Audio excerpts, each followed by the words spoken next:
রাজ্যের ক্রীড়া ক্ষেত্রে বিশেষ করে দেখা যায় অনেকেই অভাবের তাড়নায় ক্রীড়া সামগ্রী কিনতে পারেন না এবং তার জন্য বিভিন্ন খেলায় অংশগ্রহণও করতে পারেন না। কিন্তু এবার দেখা গেল যে বিশালগড় পঞ্চায়েত কিন্তু তাদের সাহায্যে এগিয়ে এসেছে ক্রীড়া সামগ্রী দিয়ে।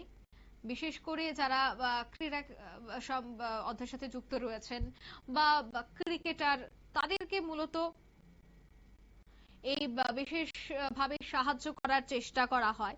বিশালগড় পঞ্চায়েত সমিতির উদ্যোগে বিশালগড় বিদ্যালয় পরিদর্শকের অধীনস্থ সবগুলি বিদ্যালয়ে দেখা যায় যে সামগ্রী প্রদান করা হয়, খেলাধুলার সামগ্রী যেমন টি শার্ট, এছাড়া দিব্যাঙ্গ ছাত্রদের সহায়তার সামগ্রী, ইকো ক্লাব সামগ্রী সহ বেশ কিছু সামগ্রী দিন প্রদান করা হয়। সোমবার বিশালগড় অফিসিয়াল দ্বাদশ শ্রেণী বিদ্যালয়ের হল ঘরে আয়োজিত অনুষ্ঠানে এই সামগ্রীগুলি বিতরণ করা হয়। অনুষ্ঠানে উদ্বোধন করেন বিধায়ক সুশান্ত দেব। কি বলছেন তিনি শোনাচ্ছি। মাঠে খুব ভিড় থাকতো। আমরা স্কুল থেকে আমরা যখন স্কুলে পড়তাম, স্কুলের ব্যাগে একটা টি শার্ট রাখতাম, স্কুল সেরেই মাঠে চলে যেতাম। এখন আসলে ইন্টারনেটের যুগে সবাই মোবাইলে আসক্ত হয়ে এই খেলাধুলার বিষয়টা আস্তে আস্তে হারিয়ে যাচ্ছে এবং সেই কারণে আমরা দেখছি এই যে আমাদের কিছু সামাজিক অবক্ষয়, বিশেষ করে নেশা, যুব সমাজ নেশায় আকৃষ্ট হচ্ছে। আমরা আমাদের প্রশাসনিকভাবে আমরা এখানে টিচাররা, শিক্ষক শিক্ষিকারা, বাড়িতে গার্জিয়ানরা সবাই বোঝানোর চেষ্টা করে এই নেশা করলে কি হয়, এটা খারাপ বিষয়, সবাই বোঝায়, প্রশাসনিকভাবে চেষ্টা করে। তারপরে একটা জায়গায় আমাদের আরো কিছু বিষয়ের উপর নজর দেওয়া দরকার।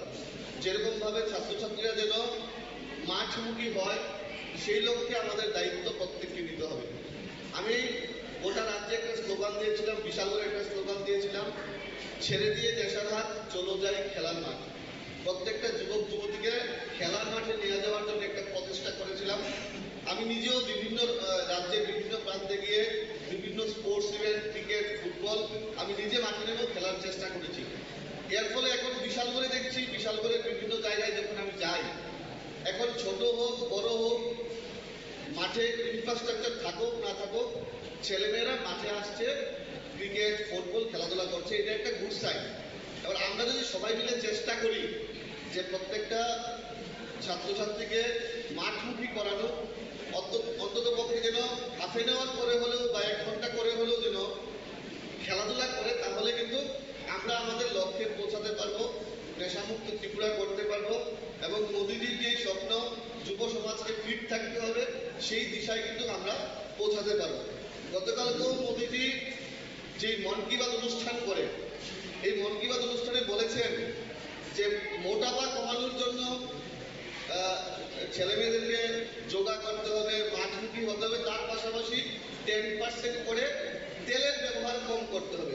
এই আপনারা শুনলেন বিধায়কের বক্তব্য। স্থানীয় পঞ্চায়েত সমিতির উদ্যোগে এই ক্রীড়া প্রসারে বিশেষ করে জোর দেওয়া হয়েছে। অন্যদিকে বিভিন্ন সামগ্রী প্রদান করা হয় যাতে আগামী দিনে খেলোয়াড়রা অনেকটাই উৎসাহিত হয়। নিয়ে নিয়েছে ছোট্ট একটি বিজ্ঞাপন বিরতি, সঙ্গে থাকুন।